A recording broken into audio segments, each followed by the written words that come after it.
നാഗാലാൻഡ് കാഴ്ചകളെ കണ്ടു കഴിഞ്ഞാൽ അത്യാവശ്യം കാണേണ്ട കാഴ്ചകളെ കണ്ടു കഴിഞ്ഞാൽ നമ്മൾ നേരെ മണിപ്പൂരിലേക്ക് വിടുകയാണ്. ഇപ്പോൾ രാവിലെ 8 മണിയായിട്ടുണ്ട്. 11-11:30 ആകുമ്പോഴത്തേക്ക് അവിടെ ചില ഇംഫാലെത്തും. ഇംഫാലിൽ കാംഗ്ല എന്ന് പറയുന്ന ഫോർട്ട് ഉണ്ട്. ആ ഫോർട്ട് കണ്ടിട്ട് നേരെ ലോക്ടാക്കിലേക്ക് പിടിക്കുക എന്നുള്ളതാണ് നമ്മുടെ ഇന്നത്തെ ലക്ഷ്യം എന്ന് പറയുന്നത് യാത്രയുടെ. 5.5 മണിക്കൂർ യാത്രയാണ് നമുക്ക് ഇന്നുള്ളത്. അപ്പോൾ ഇന്നലെ നമ്മളുടെ കൂടെ ഒരുപാട് മലയാളി ഫ്രണ്ട്സ് ഒക്കെ ഉണ്ടായിരുന്നു. അപ്പോൾ ട്രക്കിങ്ങിനിടയ്ക്ക് കുറേ പേര് ഫ്രണ്ടിലെ ബാക്കിലൊക്കെ ആയതുകൊണ്ടാണ് കൂടുതൽ വിശേഷങ്ങൾ കാണിക്കാൻ പറ്റുന്നത്. അവരിന്ന് കൊഹിമയിലേക്ക് പോയിരിക്കുകയാണ്. അവർ ടാക്സി ഇട്ടാണ് അവർ പോകുന്നത്. അവർ കൊഹിമയിലേക്ക് പോയി, നമ്മളിതേ മണിപ്പൂരിലേക്ക് പോകുന്നു. അങ്ങനെ ബാക്കി വിശേഷങ്ങൾ വഴിയെ കാണിക്കാം. ഇന്നലെ ട്രക്കിങ്ങിനിടയ്ക്കൊക്കെ ഞങ്ങൾക്ക് മഴ കിട്ടിയെന്ന് ഞങ്ങൾ പറഞ്ഞായിരുന്നല്ലോ.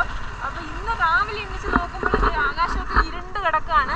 ഇത് എവിടെ വരെ ഉണ്ടെന്ന് നമുക്ക് അറിയില്ല. അപ്പോൾ ഇത് മഴ പെയ്യാൻ നമുക്ക് ബുദ്ധിമുട്ടാണ്. നമുക്ക് റെയിൻകോട്ട് ഉണ്ട്, പക്ഷെ നമ്മുടെ ലഗേജസ് നനയും. അപ്പോൾ ഈ എന്താ പറയുക, വിശ്വമ എന്ന് പറഞ്ഞ ഈ സ്ഥലം അവരെങ്ങനെ പറയുന്നത് നമുക്കറിയില്ല. സ്ഥലത്ത് വരുന്നവർ ആ ഒരു കാര്യം എപ്പോഴും ശ്രദ്ധിക്കണം. ടെൻ്റൊക്കെ എടുക്കുന്നവർ പ്രത്യേകം ശ്രദ്ധിച്ച് വേണം അത് വരാൻ. ഞങ്ങൾക്ക് പറയാൻ വിട്ടുപോയി.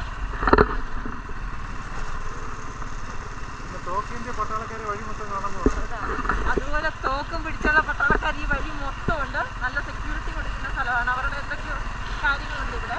അതുപോലെ തന്നെ കൊഹിമയിൽ ഇങ്ങോട്ട് വന്ന പോലെയല്ല, റോഡ് വീണ്ടും മോശമാണ്. ഭയങ്കര മോശമാണ് റോഡ്. പിന്നെ ഒരു പോസിറ്റീവായിട്ടുള്ള കാര്യം, ഇവിടെ വലിയ തണുപ്പില്ല. മുകളിലേക്ക് തണുപ്പുണ്ടായിരുന്നു, ട്രക്കിംഗ് ടൈമിൽ തണുപ്പുണ്ടായിരുന്നു. ഇവിടെ തണുപ്പില്ല, നോർമൽ ക്ലൈമറ്റ് ആണ്. നമുക്ക് ആ ഒരു കാര്യത്തിലൊന്നും പേടിക്കണ്ട. പക്ഷേ റോഡ് ഇല്ലാതായി വീണ്ടും പണിയാണ്. കാര്യങ്ങളും നമുക്കല്ല, വലിയ കണ്ടെയ്നർ വണ്ടികൾക്ക് കിടക്കുന്ന കണ്ടു അവിടെ ചെക്കിങ്ങിനും കാര്യങ്ങൾക്കൊക്കെ. നമ്മൾ ബോർഡറാണ്. ഇതുവരെയും ഞങ്ങൾക്ക് നല്ല റോഡ് കാണുന്നില്ല.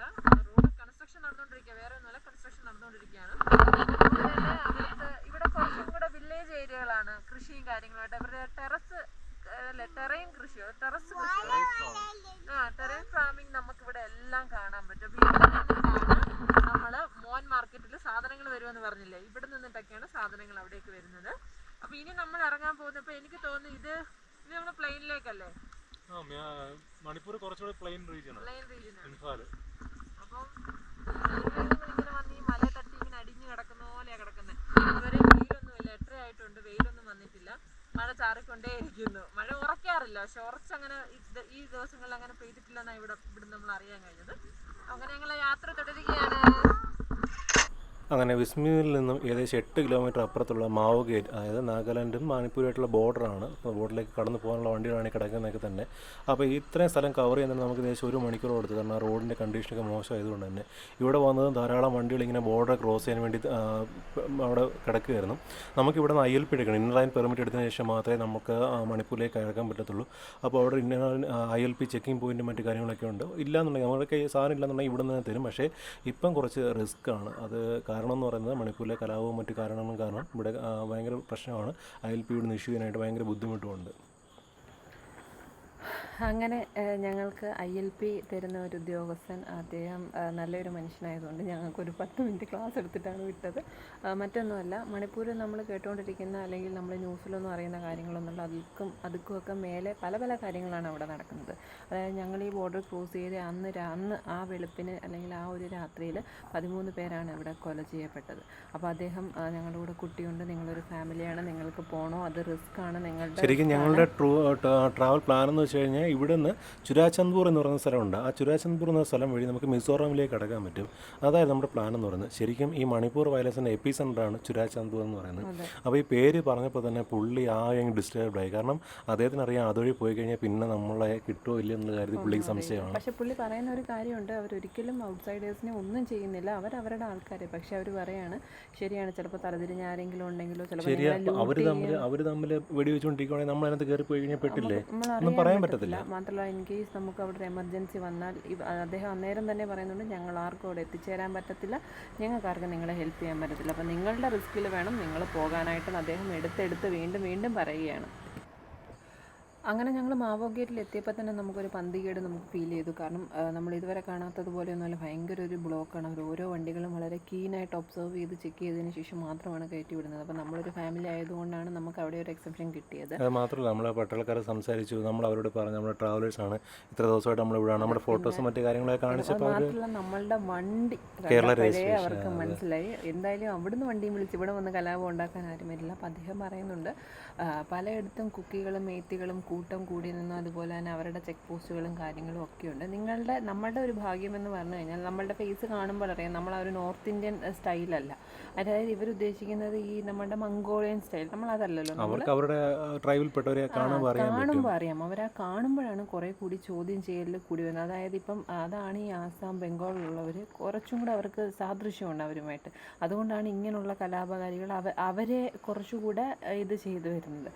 അപ്പം എന്തായാലും നമുക്ക് അദ്ദേഹം ധൈര്യം പറയുന്നത് നിങ്ങൾ ധൈര്യമായിട്ട് പോകും, പക്ഷേ ചുരാചാന്ദ്പൂർ വഴി പോകാതിരിക്കുന്നതാണ് നല്ലത്. കാരണം നമുക്കതിന് പാരലായിട്ട് മറ്റൊരു റോഡുണ്ട്. പക്ഷേ അത് ഭയങ്കര മോശം റോഡ് കൂടിയാണ്. അതുകൊണ്ട് നമുക്ക് അത് എന്ത് ചെയ്യാൻ പറ്റുമെന്ന് അറിയില്ല എന്നൊരു കണ്ടീഷനാണ്. എന്തായാലും നമുക്കിനി ഒരു തിരിച്ചുപോക്കില്ല. നമുക്ക് ഈ ഒരു വഴി ഇറങ്ങിയാൽ മാത്രമേ നമ്മുടെ കാരണം നമ്മൾ വന്നത് നോർത്ത് ഈസ്റ്റ് ഫുള്ള് കവർ ചെയ്യാനാണ്. അത് മാത്രമല്ല നമ്മൾ ഇതുവഴി തിരിച്ചിറങ്ങി കഴിഞ്ഞാൽ ഒരു 3 ദിവസം പിന്നെയും പോകും. ഇവിടെ പ്ലാനിങ് മൊത്തം കൊളാപ്സ് ആയി പോകുന്നൊരു സിറ്റുവേഷനിലേക്കാണ്. അപ്പോൾ അദ്ദേഹം ഏതാണ്ട് ഈ ഒരു സ്ഥലങ്ങളെല്ലാം നമുക്ക് കാണുമ്പോൾ മനസ്സിലാവും വളരെ ഒറ്റപ്പെട്ട സ്ഥലങ്ങളൊന്നുമല്ല, ഒരുപാട് ആളുകൾ പാർക്കുന്ന സ്ഥലമാണ്. പക്ഷേ ഒരുപാട് ആളുകളൊന്നും റോഡിലോ അല്ലെങ്കിൽ വഴിയരികിലോ അല്ലെങ്കിൽ പലരോടും നമ്മൾ സംസാരിക്കാൻ ചെല്ലുമ്പോഴത്തേനും അവർ ഒഴിഞ്ഞു മാറി പോകുന്ന ഒരു കാര്യം പ്രത്യേകം അദ്ദേഹം പറഞ്ഞിട്ടുണ്ടായിരുന്നു. നമ്മളുടെ മൊബൈൽ ഫോണിൽ വീഡിയോ എടുക്കുക അല്ലെങ്കിൽ ഇങ്ങനത്തെ ക്യാമറയിലൊക്കെ വീഡിയോ എടുക്കുന്നത് വളരെ സൂക്ഷിച്ച് വേണം. അതുകൊണ്ട് നമ്മൾ വളരെ സൂക്ഷിച്ചാണ് എടുക്കുന്നത്. കാരണം എവിടെയെങ്കിലും ഏതെങ്കിലും തലതിരിഞ്ഞ് ഒരുത്തിന് ഫോട്ടോ എടുക്കുന്നത് കണ്ടു കഴിഞ്ഞാൽ നമ്മുടെ കാര്യത്തിൽ തീരുമാനമാവും. അതുകൊണ്ട് ഈ ഫോട്ടോസും വീഡിയോസും എടുക്കുന്നത് സൂക്ഷിച്ച് വേണം. ഒരു പ്രശ്നം എന്ന് വെച്ച് കഴിഞ്ഞാൽ അവർ പറയുന്നത് മറ്റൊന്നുമല്ല, ഇവിടെ നടക്കുന്ന യഥാർത്ഥമായ കാര്യങ്ങൾ പലരും വീഡിയോയും ഫോട്ടോസും എടുത്ത് പുറത്തേക്ക് വിടുകയാണ്. ഒരാൾക്കെതിരെ ഒന്ന് എന്നുള്ള രീതിയിലുള്ള തെളിവ് പോകുന്നത് പോലെയാണ് അവർ പറയുന്നത്. അപ്പോൾ ഇവരോടൊന്നും നമുക്ക് പറഞ്ഞു നിൽക്കാൻ പറ്റത്തില്ല. പറഞ്ഞ് വരുമ്പോഴത്തേന് ഇവന്മാർ പ്രവർത്തിച്ച് കളയും. എന്താണ്ട് ഇതൊക്കെയെന്ന് വെച്ച് കഴിഞ്ഞാൽ ഇവിടുത്തെ കൊച്ചു കൊച്ചു ചന്തകളും കാര്യങ്ങളൊക്കെയാണ്.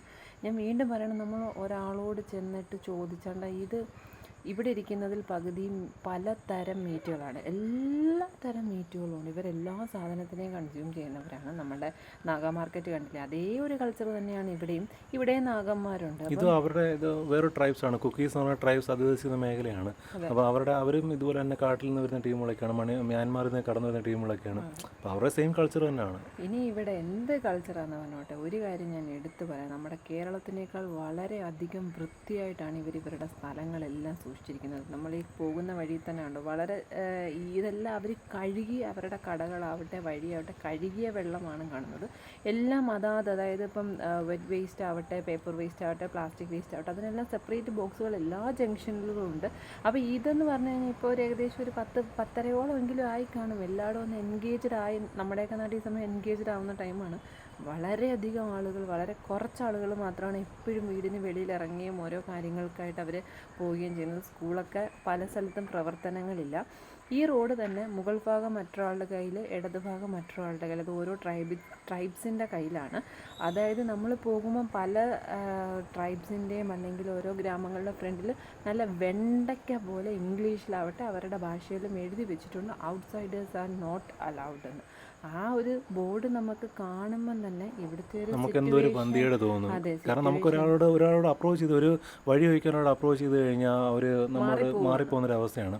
പിന്നെ പട്ടാളക്കാർ നമ്മുടെ അടുത്ത് പറഞ്ഞ ഒരു പട്ടാള കോൺവോയ് പോകുന്നുണ്ട്, ആ കോൺവോയുടെ ഒപ്പേ പോകാമെന്ന് പറഞ്ഞു. പക്ഷേ നമ്മൾ കുറച്ച് അഡ്വാൻസ് ചെയ്ത് നമ്മൾ കോൺവോയ്ക്ക് മുന്നിൽ പോയി. കാരണം നമ്മളെന്തായാലും സേഫാണ്. കാരണം ഇവർ 2 ട്രൈബ്സ് തമ്മിലുള്ള പ്രശ്നമാണ്. ഇവർ നമ്മളെ ആക്രമിക്കത്തില്ലെന്നൊരു ഉറപ്പ് അല്ലെങ്കിൽ ഒരു വിശ്വാസം നമുക്കുണ്ട്. അപ്പോൾ അതുകൊണ്ട് നമ്മൾ ആ കോൺവോയും കടന്ന് മുന്നോട്ട് പോയിരിക്കുകയാണ്. അപ്പോൾ പലയിടത്തും ഇവരായിട്ടുള്ള ചെക്ക് പോയിന്റ്സുകൾ അവർ ഇറക്ട് ചെയ്ത് വെച്ചിട്ടുണ്ട്. ഓരോ ട്രൈബ്സിൻ്റെയും അവരുടെ ട്രൈബ്സിൻ്റെ ചെക്ക് പോസ്റ്റിൽ പ്രധാനമായിട്ടും മെയ്തി, കുക്കീസ്, ഈ 2 ട്രൈബ്സ് തമ്മിലുള്ള പ്രശ്നമാണ്. അപ്പോൾ ഏകദേശം നമ്മൾ ഈ ഒരു ഭാഗമൊക്കെ എന്ന് പറഞ്ഞു കഴിഞ്ഞാൽ ഐസൊലേറ്റഡ് ആയിട്ട് കിടക്കുകയാണ്. ഇതിൻ്റെ റോഡിൻ്റെ ഇരുവശവും ട്രൈബൽ പീപ്പിൾസ് നല്ല കൂട്ടമായിട്ട് വസിക്കുന്ന സ്ഥലമാണ്. ഇത് കണ്ടു കഴിഞ്ഞാൽ നമ്മളുടെ വിളവെടുക്കാറായ ഗോതമ്പ് പാടം കിടക്കുന്നത് പോലെ. പക്ഷേ കൃഷി വിളവെടുപ്പൊക്കെ കഴിഞ്ഞാണ്. പക്ഷേ 2 സൈഡിലും എഴുതി വെച്ചിട്ടുണ്ട് ഈ സൈഡിലുള്ളവർക്ക് മറ്റേ സൈഡിലേക്ക് പ്രവേശനം ഇല്ല എന്നുള്ളത്. അത് മറ്റൊന്നുമല്ല, നമ്മളോട് സംസാരിക്കാൻ താല്പര്യമുള്ള ഒരു വ്യക്തിയോട് സംസാരിച്ചപ്പോൾ അദ്ദേഹം പറയുന്നത് ഇതാണ്: പലരും കടന്നു വരുന്നു, കുട്ടികളെയും സ്ത്രീകളെ ഉപദ്രവിക്കുന്നു, സ്കൂളിൽ പോകുന്ന കുട്ടികളെ പിടിച്ചുകൊണ്ട് പോകുന്നു, രാവിലെ പോകുന്ന കുട്ടികളെ വൈകുന്നേരം കാണാനാകുന്നില്ല, കളിക്കാൻ പോകുന്ന കുട്ടികളെ കാണുന്നില്ല. അപ്പം അങ്ങനെ ഒരുപാട് പ്രശ്നങ്ങൾ. അപ്പോൾ സത്യത്തിൽ ഞങ്ങൾക്ക് ഇതെല്ലാം കൂടെ കേട്ടപ്പോഴത്തേനും ഒന്ന് തല പെരുത്തു. തിരിച്ചു പോകാൻ മധുരിച്ചിട്ട് എന്താ പറയുക, തുപ്പാനും വയ്യ, കഴിച്ചിട്ട് ഇറക്കാനും വയ്യ എന്നുള്ളൊരവസ്ഥ. കാരണം ഇനി തിരിച്ചൊരു പോക്ക് നമുക്ക് പറ്റത്തില്ല, ഭയങ്കര ബുദ്ധിമുട്ടാണ്. എന്തായാലും ധൈര്യം സംഭരിച്ച് ഞങ്ങൾ ഇംഫാൽ വാലിയിൽ എത്തിയിട്ട് ബാക്കി കാര്യങ്ങൾ അന്ന് അവിടെ സ്റ്റേ എടുത്തിട്ട് ഇംഫാലിനപ്പുറം മൊയ്രാങ് എന്ന് പറയുന്ന സ്ഥലമുണ്ട്. അതും കുറച്ച് പ്രശ്നബാധ ഏരിയയാണ്. പക്ഷേ എന്നാലും അവിടെ നമ്മുടെ ലോക്ടാക് തടാകമുണ്ട്. ആ ലോക്ടാക് തടാകത്തിന് സമീപം കുറച്ച് ഹോം സ്റ്റേസ് ഉണ്ടെന്നറിയാം. അപ്പോൾ അവിടെ ഹോം സ്റ്റേസ് കിട്ടും എന്നുള്ള ഒരു ഇതിലാണ് പോകുന്നത്. കാരണം ഇംഫാലിലും എത്രമാത്രം സേഫ് ആണെന്ന് നമുക്കറിയില്ലായിരുന്നു. അതുകൊണ്ട് തന്നെ കുറച്ച് ദൂരോട്ട് പോയി കഴിഞ്ഞാൽ കുറച്ചധികം ടൂറിസ്റ്റുകൾ വരുന്നൊരു സ്ഥലമായതുകൊണ്ട് തന്നെ അവിടെ സേഫ് ആയിരിക്കുമെന്നുള്ള വിശ്വാസത്തോടു കൂടി നമ്മൾ മൊയ്രാങ് എന്ന സ്ഥലം ലക്ഷ്യമാക്കിയാണ് പോയിക്കൊണ്ടിരിക്കുന്നത്. അപ്പോൾ ഈ സൈഡുകളിലെല്ലാം തന്നെ കാണുന്നത് ഈ മലകളും അവർ ആ ട്രൈബ്സിൻ്റെ, ആ മലകളിൽ താമസിക്കുന്ന കുക്കീസ് എന്ന ട്രൈബ്സിൻ്റെ അവരുടെ മേഖലകളൊക്കെ തന്നെ. ഇവിടെയൊക്കെ തന്നെ നമ്മുടെ സേഫ്റ്റിക്ക് വേണ്ടിയിട്ട് റാപ്പിഡ് ആക്ഷൻ ഫോഴ്സ്, ഇന്ത്യ ഗവൺമെൻറ്റിൻ്റെ റാപ്പിഡ് ആക്ഷൻ ഫോഴ്സിനെ അവർ ഏർപ്പാടാക്കിയിട്ടുണ്ട്. കാരണം അവർ വന്നതിന് ശേഷമാണ് ഈ കലാപം ഒരുമാതിരിയൊക്കെ ശമിക്കുകയൊക്കെ ചെയ്യുന്നത്. കാരണം 2023 ഏപ്രിൽ 5 ഒരു വിധി വന്നതിന് ശേഷം, നമ്മുടെ മണിപ്പൂരിലെ ഹൈക്കോടതിയുടെ വിധി വന്നതിന് ശേഷം ഈ രണ്ട് ട്രൈബ്സും തമ്മിലുണ്ടായിരുന്ന വളരെ വലിയൊരു കലാപമായിരുന്നു ഇറക്ട് ചെയ്ത് വന്നത്. അപ്പോൾ ആ ഒരു കലാപത്തിന് ശേഷം ഈ രണ്ട് കമ്മ്യൂണിറ്റികൾ തമ്മിലുള്ള ഒരു കമ്മ്യൂണിക്കേഷൻ ഗ്യാപ്പ് അത് വളരെ വികൃതമാകുകയും രണ്ട് ട്രൈബ്സ് എപ്പോൾ കണ്ടാലും അറ്റാക്ക് ചെയ്യുകയും പരസ്പരം കൊല്ലുന്ന ഒരു അവസ്ഥയിലേക്ക് എത്തി മാറിയിരിക്കുകയാണ്. അപ്പോൾ മണിപ്പൂർ ഏകദേശം 1948 മുതൽ വിറ്റ്നസ് ചെയ്തുകൊണ്ടിരിക്കുന്ന ആ ഒരു കലാപത്തിൻ്റെ ഏറ്റവും അവസാനത്തെ ബാക്കി പത്രമാണ് 2023 ഏപ്രിൽ നടന്നത്. ഇപ്പോഴും അതിൻ്റെ കലാപം ശമിപ്പിച്ചിട്ടില്ല, നടന്നുകൊണ്ടിരിക്കുന്നു, ഇപ്പോഴും നടക്കുകയാണ്. അപ്പോൾ അതേ ഞാൻ വീണ്ടും നിങ്ങൾക്ക് ഈ ഒരു സിറ്റുവേഷൻ കാണുമ്പോൾ തന്നെ നിങ്ങൾക്ക് മനസ്സിലാവുന്നുണ്ട് എന്തും വളരെ കുറച്ച് ആളുകൾ മാത്രമാണ് പുറത്തേക്ക് ഇറങ്ങുന്നത്. വളരെ കുറച്ചെന്ന് വെച്ചാൽ വളരെ കുറച്ച് തന്നെ, ഇവിടെ ആരുമില്ല. ഇത് നമ്മൾ ശരിക്കും ഇംഫാൽ ആ ഒരു ടൗണിനോട് അടുത്തെത്താറായി. ഹൈക്കോർട്ട് ഓഫ് മണിപ്പൂർ ഇവിടെ നിന്നാണ് ആ ശരിക്കും വിധി, ആ ഒരു കലാപത്തിൻ്റെ തുടക്കം എന്ന് പറയുന്നത്. പോകുന്ന വഴിക്ക് നമുക്കൊരു ഫോർട്ട് കവർ ചെയ്യാനുണ്ട് അല്ലേ, കംഗ്ല ഫോർട്ട് എന്ന് പറയുന്നത്. ശരിക്കും ഇംഫാലിൻ്റെ ഒരു പവർ സ്ട്രക്ചർ അല്ലെങ്കിൽ ആ ഒരു ഇംഫാലിൻ്റെ മെയിൻ സെൻറ്റർ ഓഫ് അട്രാക്ഷൻ എന്ന് പറയുന്ന സ്ഥലമാണ്. ഹിസ്റ്റോറിക്കൽ ബാക്ക്ഗ്രൗണ്ട് ഉള്ള ഒരു ഫോർട്ടാണ് ഈ കങ്ന ഫോർട്ട് എന്ന് പറയുന്നത്. അപ്പോൾ ഇനി നമ്മൾ അവിടേക്കാണ് പോകുന്നത്, അവിടുത്തെ കാഴ്ചകൾ കാണാം. അങ്ങനെ ഇംഫാൽ ടൗണിൻ്റെ നടുക്കുള്ള കംഗ്ല ഫോർട്ട് എന്ന് പറയുന്നത് നമ്മളുടെ ഫസ്റ്റ് ഡെസ്റ്റിനേഷനിലേക്ക് എത്തിയിട്ടുണ്ട്. ഇവിടെയും റാപ്പിഡ് ആക്ഷൻ ഫോഴ്സിനൊന്നും കുറവൊന്നുമില്ല, എല്ലാവരും അവിടെ തന്നെ ഉണ്ട്, അവരുടെ ഡ്യൂട്ടി സ്ഥലങ്ങളൊക്കെ നിലയുറപ്പിച്ചിട്ടുണ്ട്. അപ്പോൾ നമുക്ക് ആ ഒരു ഫോർട്ടിനകത്ത് പോയി അവിടുത്തെ കാഴ്ചകളും വിശേഷങ്ങളൊക്കെ കണ്ടിട്ട് വരാം. അങ്ങനെ നമ്മുടെ ഈ യാത്രയിലെ 6ാമത്തെ സംസ്ഥാനമായിട്ടുള്ള മണിപ്പൂരിൻ്റെ ക്യാപിറ്റലായിട്ടുള്ള ഇംഫാലിലാണ് നമ്മളിപ്പോൾ ഉള്ളത്. ഇംഫാൽ എന്ന് പറയുന്ന നഗരം ഇത് ശരിക്കും ഈ കുന്നുകൾക്കിടയ്ക്കുള്ള ഒരു പ്ലെയിൻ റീജിയനാണ് ഇംഫാൽ എന്ന് പറയുന്നത്. അപ്പോൾ അതുകൊണ്ട് തന്നെ ഇംഫാലിന് വേണ്ടിയുള്ള യുദ്ധങ്ങളും ചെറുതല്ല. BC 2000 തൊട്ട് തന്നെ ഇങ്ങനൊരു നഗരം ഉണ്ടായിരുന്നുവെന്നും അതിനുവേണ്ടി ഉണ്ടായിട്ടുള്ള യുദ്ധങ്ങളും പലതാണ്. ഏറ്റവും ഒടുവിൽ മ്യാൻമാറുമായിട്ടുള്ള ബർമ യുദ്ധം, ആംഗ്ലോ ഇതുമായിട്ടുള്ള യുദ്ധം, അങ്ങനെ കുറേ യുദ്ധങ്ങൾ ഈ ഒരു ഭാഗത്ത് വെച്ച് നടന്നിട്ടുണ്ട്. അപ്പോൾ ഏറ്റവും ഒടുവിലായിട്ട് മ്യാൻമാറിൽ ഏറ്റവും ഒടുവിലായിട്ട് ഇപ്പോൾ മണിപ്പൂർ നടക്കുന്ന ഈ ഒരു 2 എത്നിക് ഗ്രൂപ്പ് തമ്മിലുള്ള കലാപവും. ഇപ്പോഴും കലാപങ്ങൾക്ക് ഒരു കുറവുമില്ല. ഞങ്ങൾ വരുന്ന വഴിക്ക് തന്നെ പോലീസുകാരൻ പറഞ്ഞത് ഇന്നലെയും കുക്കി തീവ്രവാദികൾ 13 പേരെ, ഒരു ഗ്രാമം മൊത്തത്തിൽ തീ വെച്ചിട്ട് 13 മെയ്തീസ് എന്ന് പറയുന്ന വേറൊരു ട്രൈബ്സിനെ ഫുള്ള് കത്തിച്ച് കളഞ്ഞ് 13 പേരെ കൊല്ലപ്പെടുത്തുകയും ചെയ്തതെന്ന് പറഞ്ഞു. അപ്പോൾ അങ്ങനെ ഇവിടുത്തെ കലാപത്തിലൊന്നും ഒരു അറുതിയില്ല, 8 മാസമായിട്ട് ഒരു അറുതിയില്ല. ഈ ചുരാചാന്ദ്പൂർ എന്ന് പറഞ്ഞൊരു ഏരിയ ഉണ്ട്, നാളെ നമുക്ക് അതുവഴി ചിലപ്പോൾ പോകേണ്ടി വന്നേക്കാം. അപ്പോൾ അതുവഴി പോകുമ്പം ഈ റോഡുകളിലൊക്കെ ബ്ലോക്ക് വെച്ചിട്ടുണ്ട്. നോക്കി കാണാതെ പഠിച്ചിട്ട് പറയുവാണ്. ബാക്കി പിന്നെ കുറെ പട്ടാളക്കാർ പറഞ്ഞു തന്നത്. അപ്പൊ നമ്മള് കേട്ടറിഞ്ഞ കുറെ കഥകളാണ്. കാരണം ഒരു നമുക്കറിയാലോ, ഒരു പാലസ് അല്ലെങ്കിൽ അങ്ങനെ എന്തെങ്കിലുമായിട്ട് ബന്ധപ്പെട്ട് ഒന്നിലധികം കഥകൾ എപ്പോഴും കാണും. അപ്പൊ നമ്മൾ കേട്ടറിഞ്ഞതിൽ വെച്ചിട്ടുള്ള കാര്യങ്ങളാണ് നിങ്ങളുമായിട്ട് പങ്കുവെക്കുന്നത്. അപ്പൊ ഇതിലൊരു പ്രത്യേകത എന്ന് പറഞ്ഞു കഴിഞ്ഞാൽ ഞങ്ങൾക്ക് ഇത് കണ്ടപ്പോ ആദ്യം തോന്നിയത് നമ്മുടെ തൃശ്ശൂർ പൂരം നടക്കുന്ന ഗ്രൗണ്ടിൽ ഞങ്ങളൊരു വലത്ത് വെച്ചിട്ടാണ് ഈ എൻട്രൻസിൽ എത്തിയിരിക്കുന്നത്. സത്യം പറഞ്ഞാൽ ഇതിനൊരൊറ്റ ഗേറ്റേ ഉള്ളൂ മെയിൻലി കാണാൻ, പക്ഷെ അല്ലാതെ വേറെ അറിയപ്പെട്ടിട്ടുണ്ട്.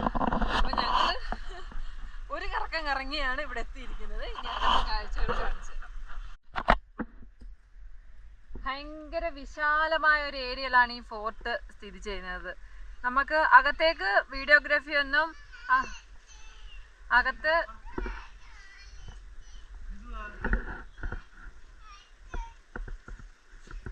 പള്ളിയാകട്ടെ ഇവിടുന്ന് അവിടെ വരെ ഓടിയതാ. അപ്പൊ അകത്ത് വീഡിയോഗ്രാഫി ഒന്നും പറ്റത്തില്ല. ഇവിടെ നമുക്ക് കാണാൻ പറ്റും. ഇവിടെ ദാണ്ട് ഒരു വലിയ വള്ളമാണ് ആക്ച്വലി. ഇവിടുത്തെ വള്ളങ്ങളിലേക്ക് ഉപയോഗിക്കുന്ന വള്ളം മണിപ്പൂർ ബോട്ട് റേസ്. പിന്നെ ഫോർട്ടിനുള്ളിലേക്ക് കയറി വരുമ്പം തന്നെ നമുക്ക് ചെറിയ ചെറിയ ആരാധനാലയങ്ങൾ, അതുപോലെ തന്നെ ഞങ്ങളിവിടേക്ക് ആകർഷിച്ച മറ്റൊരു കാര്യമാണിത്. ഇവിടെ ഒരു വള്ളമാണ്, ഒന്നല്ല രണ്ടെണ്ണം ഉണ്ട്. ഇതിൻ്റെ ഒരു ഫ്രണ്ടിൽ ഡ്രാഗണിൻ്റെ ആ ഒരു വായും അതുമൊക്കെയാണ്. തലയിൽ നമ്മളുടെ കാസിരങ്കയിലൊക്കെ കണ്ടതുപോലുള്ള മാനിൻ്റെ കൊമ്പും, ഏറ്റവും ബാക്ക് വശത്ത് ഹ്യൂമൻ്റെ തലയുമാണ് വെച്ചിരിക്കുന്നത്. ഇതിൻ്റെ ഐതിഹ്യം എന്താണെന്ന് ഇവരൊരു മിത്തിക്കൽ ക്രീച്ചറാണ്. ഇവരുടെ ബോട്ട് റേസിങ് അതുമായിട്ട് ബന്ധപ്പെട്ടൊരു മിത്തിക്കൽ പക്ഷേ ക്രീച്ചറൊക്കെയാണ്. സംഭവം കാണാൻ നല്ല ഗോൾഡ് കളർ, നല്ല കളർഫുള്ളാണ്, അടിപൊളിയാണ്. ഇനി ബാക്കി കാഴ്ചകളിലേക്ക് പോകാം. ബോട്ട് റേസിന്റെ ഹിസ്റ്ററിയും കാര്യങ്ങളും ഒക്കെയാണ് ഈ എഴുതി ആ വെച്ചത്. ബോട്ട് റേസിന് വേണ്ടിയുള്ള വള്ളം വെച്ചേക്കുന്ന വള്ളം ഞാൻ പറഞ്ഞു മണിപ്പൂർ ബോട്ട് റേസ് എന്ന് അപ്പോഴേ പറഞ്ഞില്ലേ. അത് ചുമ്മാ തല്ലിയതാന്ന് എനിക്കറിയാം.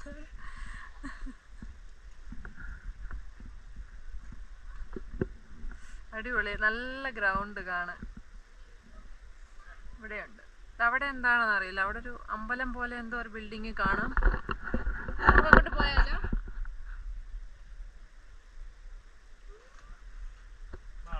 നമ്മൾ ഇനി അടുത്തത് കയറാൻ പോകുന്നത് ഇവരുടെ തന്നെ ഒരു അമ്പലമാണ്. അവിടെ ഡയറ്റിങ് കാര്യങ്ങളും പൂജയൊക്കെ ഉണ്ട്. ഇതാണ് സംഭവം. ഇനി അവിടെ പോകാം. ഇത് കണ്ടിട്ട് നമ്മളില്ല ഗോൾഡൻ ടെമ്പിളിൽ പോയപ്പോ ഉണ്ടായിരുന്നു കേട്ടോ അല്ലേ? ഇവിടുത്തെ റൂളിംഗ് ഡൈനാസ്റ്റിയുടെ പ്രധാനപ്പെട്ട ടെമ്പിളായിരുന്നു. അപ്പോൾ ഈ ഇംഫാൽ നഗരത്തെ രണ്ടായിട്ട് മുറിക്കുന്ന പ്രധാനപ്പെട്ട ഒരു ഫോർട്ടാണ്. കാരണം അതായത് ഈ ഇംഫാൽ സിറ്റിയുടെ നടുക്കിനാണ് ഈ ഫോർട്ട് ഉള്ളത്. അപ്പോൾ അങ്ങനെ ഈ സിറ്റി രണ്ടായിട്ട് അങ്ങ് മാറും. നടുക്കൂടെ റിവറുണ്ട്, ഇംഫാൽ റിവർ എന്ന് പറയും. അതിൻ്റെ സൈഡിലാണ് ഈ ഫോർട്ടൊക്കെ നിൽക്കുന്നത്. അങ്ങനെ അതിൻ്റെ സൈഡിൽ വെസ്റ്റ് ഇംഫാലും ഈസ്റ്റ് ഇംഫാലും. അവിടുത്തെ ആ റൂളിംഗ് ഡൈനാസ്റ്റിയുടെ പ്രധാനപ്പെട്ട ടെമ്പിളായിരുന്നു ഇതെന്ന് പറയുന്നത്. നമ്മൾ ആ ഗോൾഡൻ ടെമ്പിളിലൊക്കെ പോയി അതിൻ്റെ മാതിരി ഒരു രസകരമായിട്ടുള്ളൊരു സംഭവം.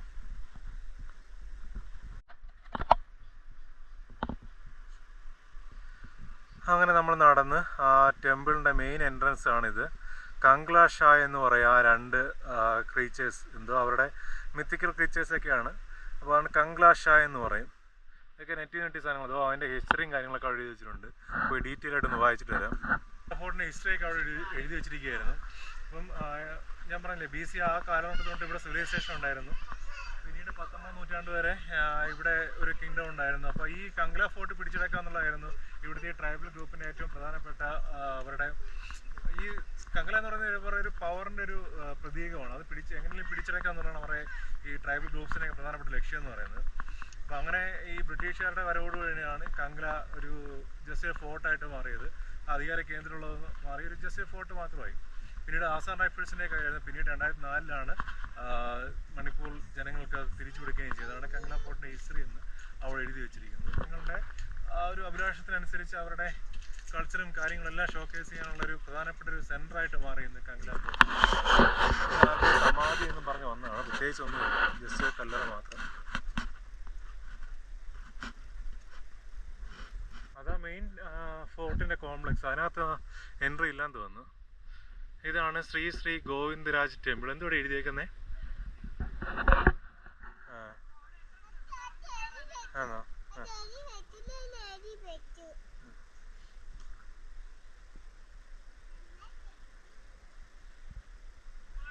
ഓ, ഇത് 1869 ഭൂകമ്പത്തിൽ തകർന്നു പോയത്, പിന്നെ റീകൺസ്ട്രക്ട് ചെയ്തതാണെന്ന്.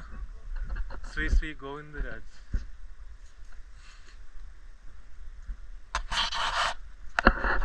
ഓ, തകർന്നതിൻ്റെ ഭാഗമൊക്കെ ആയിരിക്കും അത്.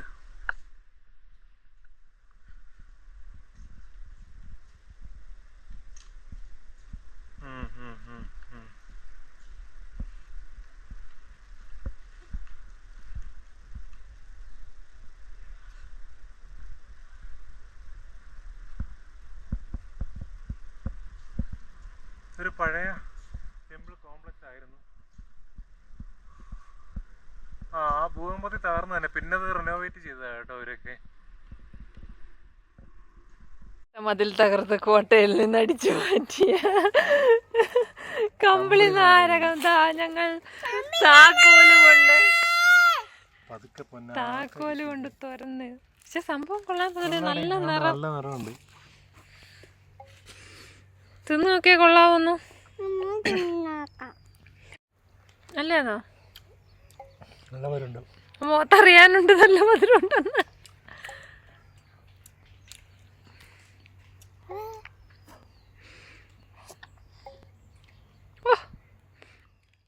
അപ്പോൾ ഇംഫാലിൽ നിന്ന് നമ്മളിനി പൊയ്ക്കൊണ്ടിരിക്കുന്ന മൊയ്രാങ് എന്ന് പറയുന്ന സ്ഥലത്തേക്കാണ്. നല്ല അടിപൊളി റോഡൊക്കെയാണ്. മണിപ്പൂരിൻ്റെ ഇംഫാൽ വാലി എത്തിയപ്പോഴത്തേക്കും ശരിക്കും ഈ ഇംഫാൽ വാലിയിലാണ് മേത്തേയ്സ് എന്ന് പറയുന്ന കമ്മ്യൂണിറ്റി കൂടുതലായിട്ടുള്ളത്. മണിപ്പൂരിൻ്റെ ജനസംഖ്യയിൽ കൂടുതൽ മേത്തേയ്സ് എന്ന കമ്മ്യൂണിറ്റിയാണ്.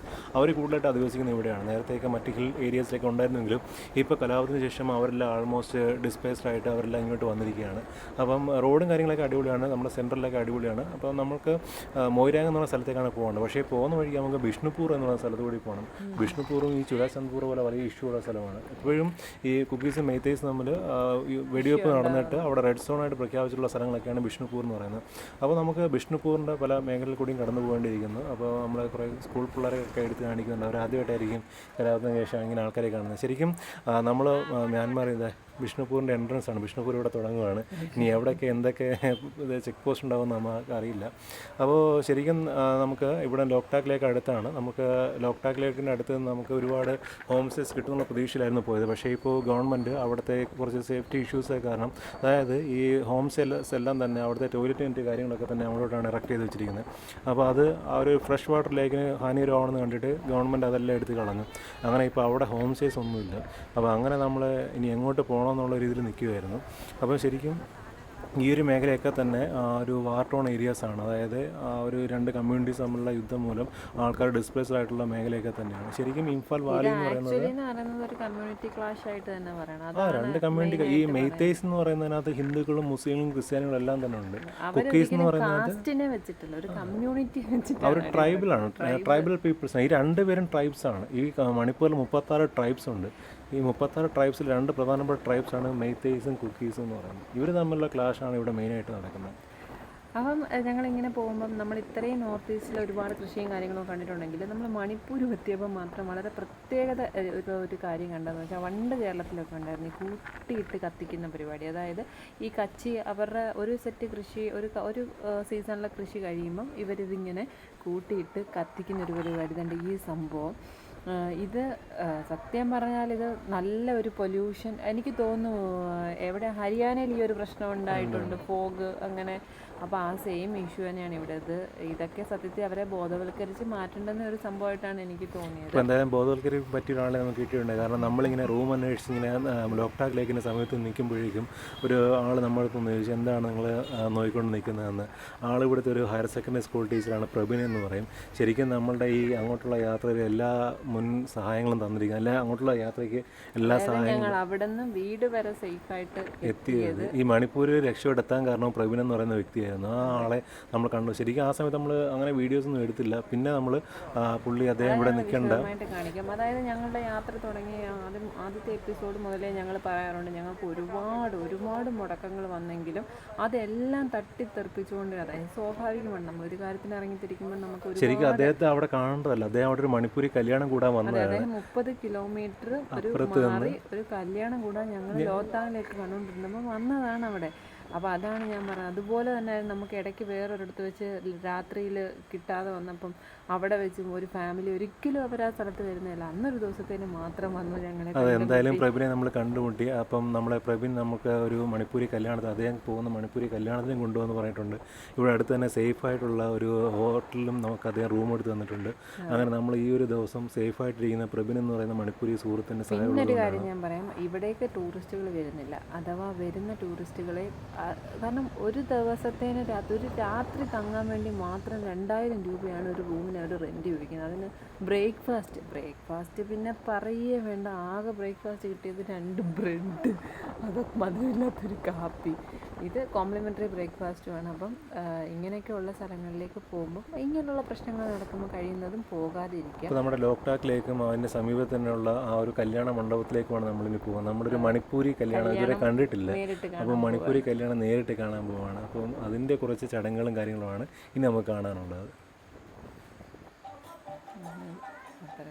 അപ്പോൾ ഇതാണ് നമ്മളെ മണിപ്പൂരി കല്യാണങ്ങളുടെ ഏകദേശ രൂപം എന്ന് പറയുന്നത്, അല്ലേ? അതെ. രാത്രിയിലാണ് കല്യാണം. ആ പെണ്ണിന്റെ വീട്ടിൽ വെച്ചിട്ടാണ് ചടങ്ങ് അത് ഈ നടക്കുന്നത്. വലിയ വലിയ ടീമുകളൊക്കെ ആകുമ്പോഴത്തേക്ക് ഓഡിറ്റോറിയത്തിൽ നടക്കും. ഇവിടെ കൂടുതലും ആൾക്കാരെല്ലാം അവരുടെ വീടുകളിൽ പോയി പെണ്ണിൻ്റെ വീട്ടിൽ ചെറിയൊരു ചടങ്ങായിട്ടാണ് നടക്കുന്നത്. അപ്പോൾ എല്ലാവർക്കും ഇരിക്കാനായിട്ട് ഇരിപ്പിടങ്ങളും ഒക്കെ ഉണ്ട്. അപ്പോൾ പെണ്ണിൻ്റെ വീട്ടൊരു സൈഡിലും ചെറുക്കൻ്റെ വീട്ടൊരു സൈഡിലും ഇരിക്കും. എനിക്ക് ഏറ്റവും രസമായിട്ട് തോന്നുന്നത് ചെറുക്കനെയാണ്. ചെറുക്കൻ എത്ര നേരമായിട്ട് അവിടെ ഇരിക്കുമെന്നറിയാം. അവൻ പുള്ളിക്കാരെ വന്ന് ഇരുന്ന് കഴിഞ്ഞാൽ ഒരുപാട് നേരം ഇങ്ങനെ 1-2 മണിക്കൂർ കൂടുതൽ ഇങ്ങനെ അദ്ദേഹം ഇരിക്കുകയാണ്. ഇവരിങ്ങനെ പാട്ട് പാടും. അതുപോലെ തന്നെ മുതിർന്നവർക്ക് ഇങ്ങനെ കണ്ടവരിങ്ങനെ ദക്ഷിണ കൊടുക്കുന്നത് പോലെ പൈസ കൊടുക്കും. അതൊക്കെ അവരുടെ ഒരു ചടങ്ങാണ്. അതായത് ദാനം കൊടുക്കുന്നു എന്നൊരു രീതിയാണ്. വീണ്ടും ആ നോട്ട് തന്നെ മാറിക്കൊണ്ടുപോയി വീണ്ടും അത് തന്നെ തിരിച്ച് ചെയ്യുന്നു. അതായത് കല്യാണം കഴിയുന്നിടം വരെ ആ പരിപാടി ചെയ്യും. അതെ, ഒരു കൂട്ടർ അവിടെ ഇരുന്നുകൊണ്ട് പാട്ടൊക്കെ പാടും. ചിലരിങ്ങനെ അവരുടെ പാട്ടോ നമുക്ക് മനസ്സിലായാലും പ്രവീൺ പറഞ്ഞു തന്നതെന്ന് വെച്ച് കഴിഞ്ഞാൽ കുറേയൊക്കെ ഭക്തിഗാനങ്ങൾ, വൈഷ്ണവ സ്തുതികളാണ്. കാരണം ഇവിടെ കൂടുതലും വൈഷ്ണവൈറ്റ്സ് ആണുള്ളത്. അതെ, അങ്ങനത്തെ കുറേ കാര്യങ്ങളൊക്കെയാണ്. എല്ലാവരും നമ്മളുടെ നാട്ടിലെ പോലെ മത്സരിച്ചൊരുങ്ങുന്നില്ല. എല്ലാവരും ഒരേപോലെ യൂണിഫോം ഇട്ടുകൊണ്ട് വന്നിട്ടാണ് കല്യാണം അവരുടെ ട്രഡീഷണൽ ഡ്രസ്സാണ്. അങ്ങനല്ല, ഞാൻ പറഞ്ഞു വന്നതെന്ന് പറഞ്ഞു കഴിഞ്ഞാൽ ഈ മണിപ്പൂരിൻ്റെയും കേരളത്തിൻ്റെയും കൾച്ചർ, അതായത് ഒരു ഹിന്ദു ആയിട്ട് ബന്ധപ്പെട്ടിട്ടൊക്കെ ഉള്ളൊരു കൾച്ചറാണ്. പക്ഷേ നമ്മളുടെ നാട്ടിലൊക്കെ ചെയ്യുന്നതെന്ന് പറഞ്ഞു കഴിഞ്ഞാൽ നമ്മളിപ്പം വെസ്റ്റേൺ കൾച്ചറുകൾ സ്വീകരിച്ചുകൊണ്ടിരിക്കുകയാണ്. അതേസമയം ഇവരുടെ ഒരു പ്രത്യേകത, അല്ലെങ്കിൽ നോർത്ത് ഈസ്റ്റ് ഫുള്ള് ട്രാവൽ ചെയ്യുമ്പം നമുക്ക് മനസ്സിലാവുന്നൊരു പ്രത്യേകത, അവരവരുടെ കൾച്ചറിനെ മുറുകെ പിടിച്ചുകൊണ്ടാണ്. അവരൊരിക്കലും മറ്റൊന്നിനെ അവരുടെ കൾച്ചറിനുള്ളിലേക്ക് വലിച്ച് കയറ്റാനോ അല്ലെങ്കിൽ അതിനെ ഇമിറ്റേറ്റ് ചെയ്യാനോ അവർ ശ്രമിക്കാറില്ല. ഇത്രയും ഈ ഇരിക്കുന്നവരിൽ കൂടുതൽ ആളുകളും ഗവൺമെൻറ് ഉദ്യോഗസ്ഥരും അതുപോലെ തന്നെ വെൽ എഡ്യൂക്കേറ്റഡ് ആയിട്ടുള്ള ആളുകളാണ്. എങ്കിൽ പോലും പുറത്തുള്ളവരുണ്ട്, ഇന്ത്യക്ക് പുറത്തുള്ളവരും മണിപ്പൂരിന് പുറത്ത് പോയിട്ടുള്ള ഒരുപാട് പേരുണ്ട്. ഒരിക്കലും അവരുടെ ഒരു ട്രഡീഷനെയോ കൾച്ചറിനെയോ വിട്ട് മാറി അങ്ങനത്തെ യാതൊരുവിധ കാര്യങ്ങളോ നമുക്കിവിടെ കാണാൻ പറ്റത്തില്ല. അതെന്ന് പറഞ്ഞാൽ അതൊക്കെയെന്ന് വെച്ചാൽ ഭയങ്കര പോസിറ്റീവായിട്ടുള്ള കാര്യങ്ങളാണ്. നമ്മളുടെ കേരളത്തിലെ ഇപ്പോഴത്തെ വിവാഹങ്ങൾ എടുത്ത് നോക്കിക്കഴിഞ്ഞാൽ പണ്ടുള്ളതിനെ അപേക്ഷിച്ച് എന്തുമാത്രം വ്യത്യാസങ്ങളാണ് വന്നതെന്ന് നമുക്ക് തന്നെ പക്ഷെ വേറൊരു കാര്യമുണ്ട്. നമുക്ക് നമ്മുടെ ഹിന്ദു കല്യാണമാണെങ്കിൽ 10 മിനിറ്റ് 15 മിനിറ്റ് കല്യാണം കഴിയും. ഇതാ ചെറുക്കൻ്റെ കാര്യം ഒന്ന് ആലോചിച്ച് നോക്കി. അല്ല, ചെറുക്കൻ്റെ കാര്യം ആലോചിക്കുന്നില്ല. അത് കാരണം അത് അവരുടെ കൾച്ചറാണ്. അതായത് നമുക്ക് മനസ്സിലാവാത്തത് കൊണ്ടായിരിക്കും. ചിലപ്പോൾ അതിനൊക്കെ അവർക്ക് ഓരോ അർത്ഥങ്ങൾ കാണും, അല്ലെങ്കിൽ അവർക്ക് അതിൻ്റെതായ വിശ്വാസങ്ങളുണ്ട്.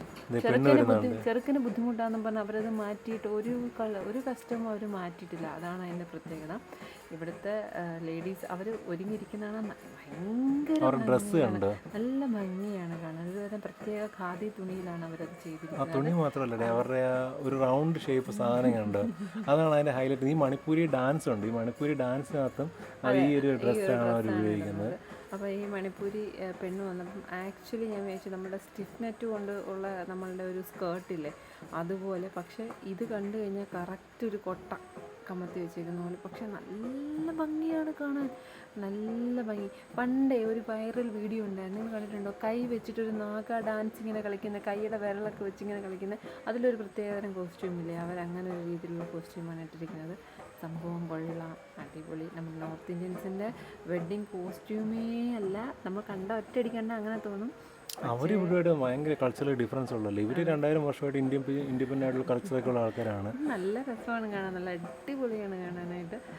ഞങ്ങളെന്തായാലും അവിടെ ഈ അതിൻ്റെ ബാക്ക്ഗ്രൗണ്ടിൽ മുഴുവനും കണ്ടു.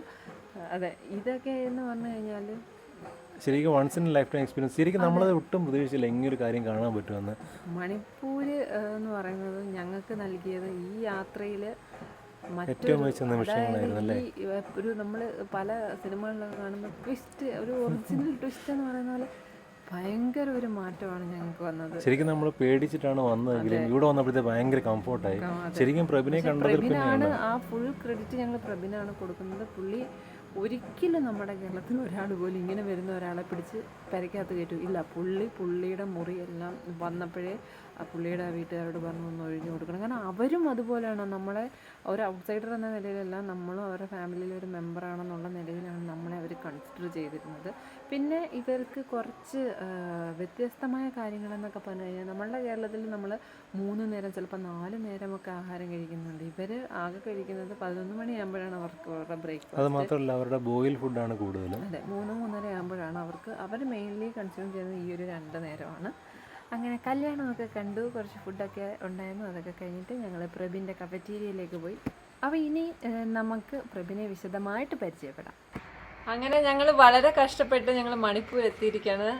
മണിപ്പൂർ ഞങ്ങൾക്ക് സത്യം പറഞ്ഞാൽ ഒരാളോടൊരു കാര്യം ചോദിക്കാനുള്ള ആ ഒരു ധൈര്യം പോലും ഇല്ലായിരുന്നു. കാരണം ഇത് സിറ്റുവേഷൻ എന്ന് പറഞ്ഞു കഴിഞ്ഞാൽ അങ്ങനെയായിരുന്നു.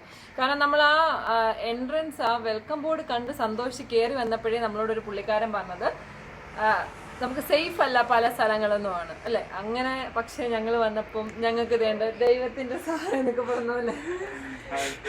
Guys, please do subscribe, share our video. ഞങ്ങൾ പുള്ളിയെ കണ്ടുപിട്ടാണ്. അദ്ദേഹത്തെ ഞങ്ങളുടെ സിംജി എന്നാണ് വിളിക്കുന്നത്. അതാണ് നല്ലത്. ഞങ്ങളുടെ ഫ്രണ്ട് പുള്ളി ആണ് സത്യം അറിയാലോ. He helped us a lot. ഇപ്പൊ ഞങ്ങൾ നിൽക്കുന്ന അദ്ദേഹത്തിന്റെ കഫയിലാണ്. ഞങ്ങൾക്ക് വേണ്ടുന്ന സ്റ്റേ ഒരുക്കി തന്നു. ഞങ്ങൾ ഭയങ്കര എന്താ പറയാ ഭയങ്കര ഒരു ഹോംലി ഫീൽ ആണ്. ഇപ്പൊ മണിപ്പൂർ എന്ന് പറയുന്നത് നമ്മൾ ഉദ്ദേശിക്കുന്ന പോലല്ല. Manipur people are very friendly. നമ്മുടെ സിറ്റുവേഷൻ അതൊന്നുമല്ല. സിറ്റുവേഷൻസ് ഒക്കെ ഒരുപാട് മാറിയിട്ടുണ്ട്. ഇവിടെ സേഫ് ആണ്. ചില റൂറൽ ഏരിയാസ് മാത്രമാണ്. We should be very careful. But otherwise Manipur is beautiful. People are very very beautiful. അപ്പോൾ നിങ്ങൾ വിസിറ്റ് ചെയ്യാം. അപ്പോൾ നിങ്ങൾ ഇംഫാൽ ഏരിയയിൽ വരുവാണെന്നുണ്ടെങ്കിൽ 6 മൈൽസ് കഫേ എന്നാണ് ഈ കഫേയുടെ പേര്. 6 മൈൽസ് കഫേ. ടെറസിലാണ് ഞങ്ങൾ നിൽക്കുന്നത്. നല്ല അടിപൊളി ടെറസ് ആംബിയൻസ് അടിപൊളിയാണ്. നല്ല അടിപൊളി ഫുഡും എല്ലാ സാധനവും കിടിലാണ്. അദ്ദേഹത്തിന് വീണ്ടും വീണ്ടും താങ്ക്സ് പറയാണ്. കാരണം നമ്മുടെ ഈ ഒരു ട്രിപ്പ് ഇത്ര സൂപ്പർ ആവാൻ കാരണം അതായത് മണിപ്പൂരിനെ പറ്റി അദ്ദേഹം നല്ല ഒരു ഓവർവ്യൂ ആണ് നമുക്ക് തന്നിരിക്കുന്നത്. നമ്മുടെ ആ ഒരു പേടിയൊക്കെ മാറി ഞങ്ങൾക്ക് ഭയങ്കര ഹാപ്പിയാണ്. അപ്പം ലോട്ട് ഓഫ് താങ്ക്സ്. ரொம்ப நன்றி. അത് ഞാൻ പറയാൻ പറഞ്ഞു. പുള്ളിക്ക് തമിഴ് അറിയാം. പുള്ളി നമ്മുടെ അണ്ണാമല യൂണിവേഴ്സിറ്റിയിലാണ് പഠിച്ചത്. 3-4 വർഷം പുള്ളി അവിടെ ഉണ്ടായിരുന്നു. And he knows Tamil something ഇല്ല.